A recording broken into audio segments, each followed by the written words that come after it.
Okay, so last week 80 residents signed a letter to council. We haven't heard back. 80 residents. That is like 1/3 of all the people who live in Congo. That's a lot of people. No, nothing. 20 residents have individually written letters saying what's going on. They're asking specific questions. Not a single response other than a form letter. Thank you for your correspondence. It's not good enough. It's not consultation. When we first raised this issue, we got 10 days notice. The council planned to destroy 150-year-old Bengalese sand forest trees. Inexcusable. It's unacceptable in this day and age. And the justification is that they're unsafe because they're close to the road. Hilarious. Well, it's ridiculous. This is a road that has been used by the residents of this area for at least 40 years. Hands up if you've been here 40 years. Using the same road. 50 years. 50 years, thank you. Thank you. So 50 years people have been travelling past these trees, no problem, no accidents as far as we can tell, no major incidents. And all of a sudden, there's a change of heart and these trees have to go. Why? And the other thing that just does not make any sense is that council has deemed this now a public road, which justifies, or they say allows them to remove these trees. 150-year-old trees that are not going to be replaced in our lifetime. So they say it's a safety issue, having the trees there. We say it's a safety issue because now there's only one road in and out of Congo. Bushfire season approaches. Emergency vehicles are going to have to travel further. There's people in this gathering here right now, I'm not going to name them, but they have been significantly affected by that really sad drowning that happened in Congo last year. And they are triggered by the notion of there only being one road in and one road out. They're really, really worried that another thing could happen. Congo's an unpatrolled beach. So the safety issue is being made terrible by the engineering department of council, not by the trees. The trees have been sitting there. It's a 40-kilometre-an-hour road, for goodness sakes. I mean, you'd have to be drunk to hit a tree at that speed. So what's really going on is what we don't know. And what we really want to know is who closed the road. I don't know if you've been there, but it's got massive barricades across it. They've been bound up in barbed wire. You shall not pass. Should we block the road? Well, The sand trucks still get through. the sand trucks are still getting through on the north side. So it's a very. Block the road. Yeah, that's a good idea. To the truck. You can follow Dallas down there later. It's a very icky, sticky, messy situation. It's gone on for decades, and council has allowed it to go on. There's a problem between the council and the landholder. The mine, the quarry, sand quarry, it would appear, has just mined through the Crown Road Reserve sometime in the past. Now, if that's the case, then the sand quarry people and the council need to work something out. We want accountability. Accountability, absolutely. They What's owe going? us a road. There is a road owed. It's gone. The road that was there, that was deemed public access, has disappeared. Accountability to the residents. Accountability to the Shire. We are the people. We demand accountability. Absolutely. Their wages. We pay rates. We're not getting accountability and we're not getting any consultation. The feedback we got when they said they were going to clear these 150-year-old trees was, we don't need to consult, we only need to inform. Quote, unquote. That needs to change. That absolutely needs to change. It's absolutely inappropriate in the 21st century. It seems like some people in council in the engineering department think they're living in the 1950s. What are they hiding from? There's something there. It's a good question, They're and that's hiding what. something. Well, it does look very strange. Why? Long-term resident contacted me this morning and said their parents sold the land north of Congo Bridge to council many moons ago to enable the road. Shepherds would not sell. That's right. Because perhaps there's they Well- suggested. Well, we just don't know what's really going on, and the point of this meeting is to push the fact to council that we're not satisfied. We are not happy, Jan. We are not satisfied with this ongoing lack of consultation. It's a pattern that is existing across the Shire. And Gillian, just at a practical level, it's not the only road like that in the Urubdala. I drove from Tilba to Narooma yesterday via the Ridge Road and the old highway. There's trees all over the side of the road, and there are farms there with trucks using it every day. There are school buses using it every day. The council's not talking about closing that road, so why are they closing Congo Road? It needs to be open.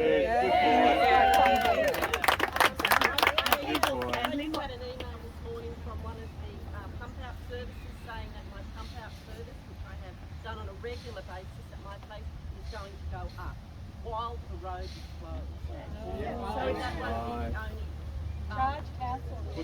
Okay, so that's right. It's time that we documented these sort of instances and put the pressure on council on the basis that this is now costing us money. It's costing you time when you're driving your kids around a long way. And the elderly residents in the village are also really in a difficult position. Instead of being able to take a nice quiet back road, they're going the long way around. Belinda? The pump out issue is very significant to the health of the creek. The council themselves have done water quality studies to show that when there are significant rain events, septic leaks into the creek.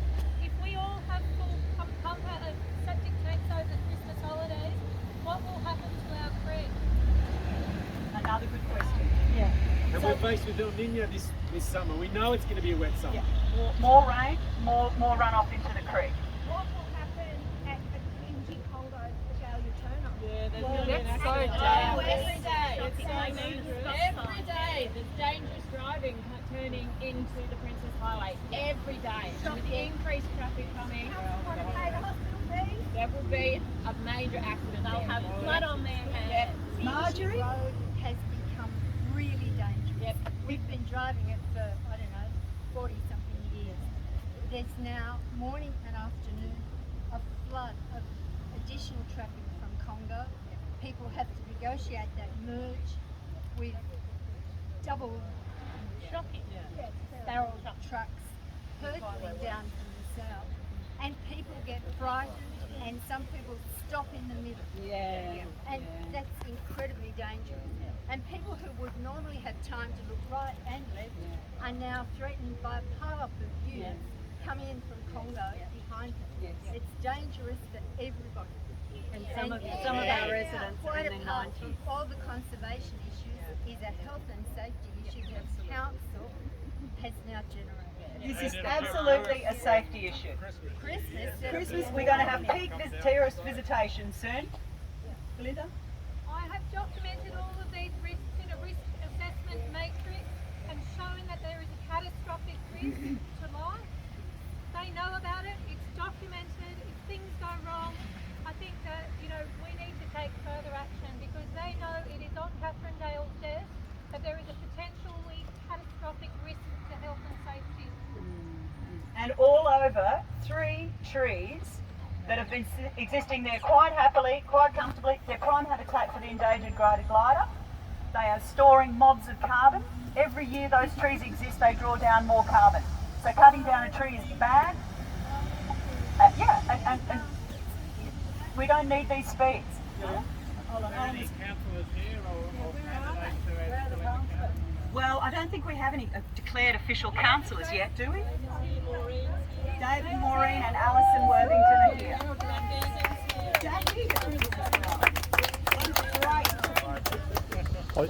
Mark, do you want to say something? Question for the record. Why is council so fixated on removal of trees being the only way to make it safe? When there are many other ways to make traffic safe and The road's always been full of potholes. consider that. Why is that? It's funny, isn't it?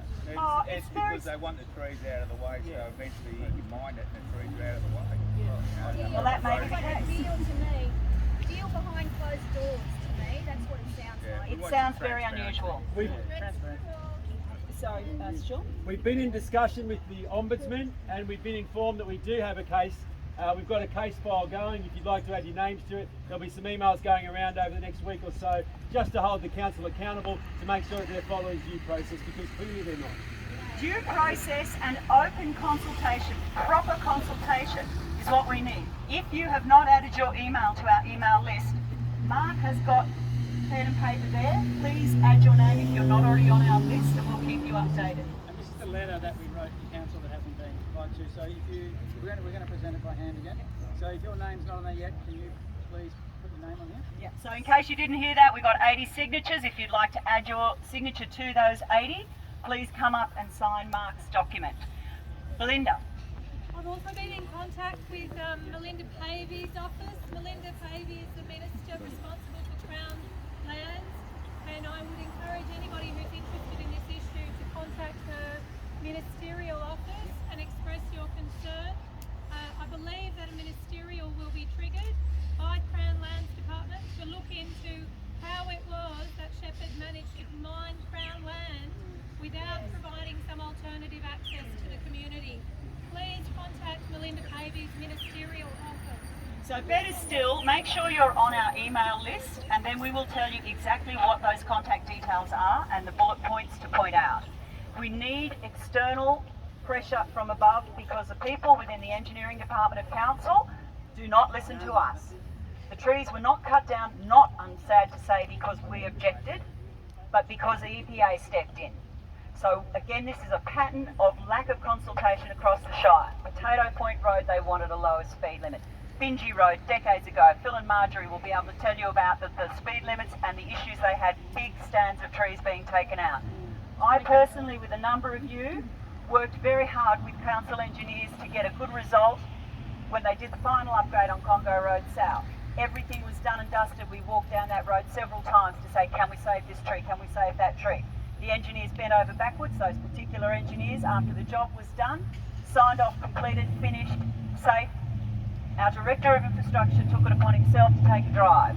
What he said, quote, to me, was that what he saw made him feel uncomfortable, so he had another 12 trees removed with no further community consultation. So is there any, or assessment, is there any reason people gather on the steps of council chambers when this sort of stuff goes on? There is no trust. I mean, I don't even want to meet with these people anymore. What's the point? And when you get to that, you're not getting a participatory democracy. That's wrong.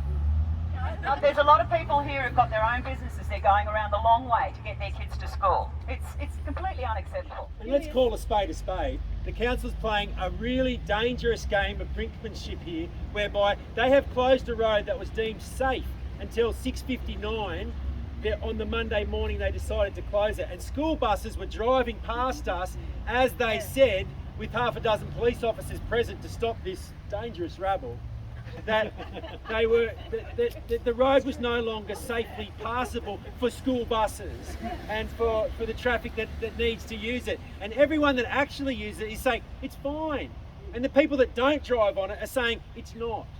But really, they weren't getting their way, and then they said, we're going to close the road. And they're trying to split the community in half. So good on you for all coming out today and for not being split and for fighting amongst yourselves. But let's actually call a spade, because this is the decision the council's made, and it's very dangerous. Yeah, but Bernie, were you they going to can say easily move forward from that by coming up with an alternative. to Absolutely. Make it safe. Well, they can reopen it. Stop it being so dangerous. Yeah. Yeah, I think there's a role for potential councillors here. So there's a number of people in this space who are likely to be councillors, and that the council, I understand, is going to be declared before Christmas. So we're talking a week.